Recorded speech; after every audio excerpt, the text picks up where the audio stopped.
Lord Death, a dark fantasy reimagining of Lady Death with a male hero and reincarnated love. Chapter 1, The Fire and the Betrayal. Sweden, 1478. The snow fell like ash across the village of Vinterholm, blanketing its ancient rooftops in a false purity. Within the church square, a crowd gathered in silence, their breath misting before their faces as they watched the fire being prepared. Bound to a wooden stake stood a young man of 23, tall, strong, with raven black hair and storm gray eyes. His name was Elias. "He is the son of the devil," the priest shouted, holding up a Bible that trembled in his gloved hands. "Born of evil, cursed blood." Elias's gaze didn't falter. He stared at the flames being lit at his feet, but his thoughts were not on death. They were on her. Nicolette, the healer's daughter, his light, his only peace in this wretched world. And now she was gone. The wood cracked. The fire roared. But before the flames could touch his flesh,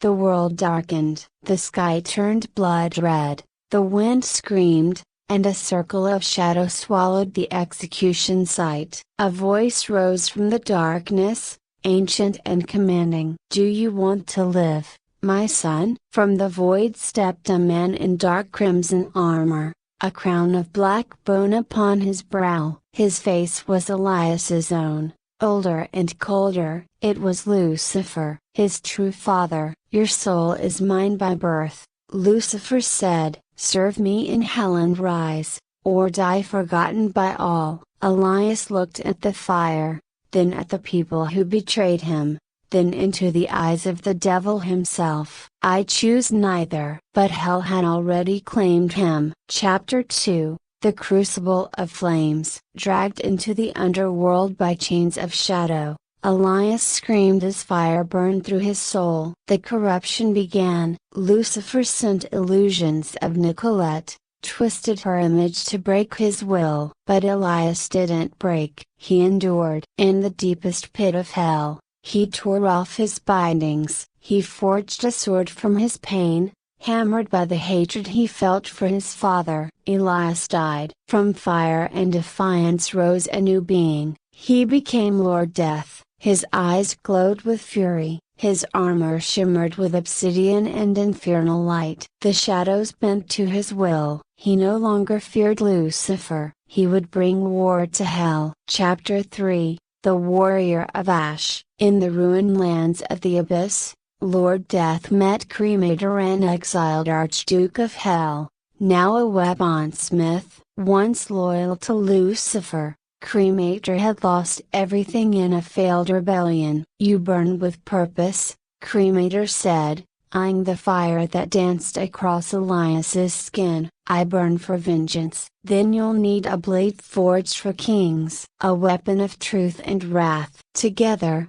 they sought the legendary sword Judgment, guarded by the demon warlord Asmodeus. Deep in the molten chambers of the seventh circle, Lord Death faced the beast. Steel clashed with claw, blood met fire. In a final scream of fury, Elias struck Asmodeus down and claimed the sword. The flames in hell trembled. A war had begun. Chapter 4, Rebellion in Hell. Demons and fallen angels rallied to his cause. Word spread. A new prince was rising. The son of Lucifer. The traitor. The warrior. Lord Death led his army through the scorched plains, freeing tortured souls, storming infernal towers, and defying every law of hell. Lucifer watched from his obsidian throne, amused. He fights like a god, but his heart still chains him. Lucifer whispered. He still dreams of her. Lucifer revealed a final cruelty. Nicolette had been reborn. Chapter 5,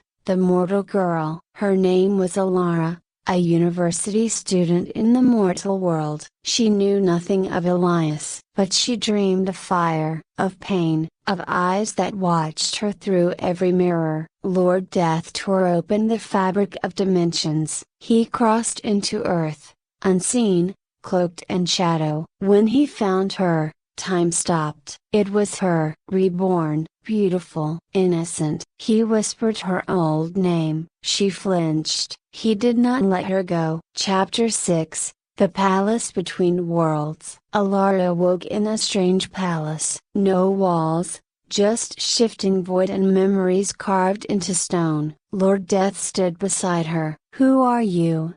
she cried. "The one who burned hell for you," he said. She tried to run. He let her, but the world always brought her back. "I won't lose you again," he said, voice soft but unyielding. "You were mine before fate betrayed us. Now you are mine again." Days passed, then weeks.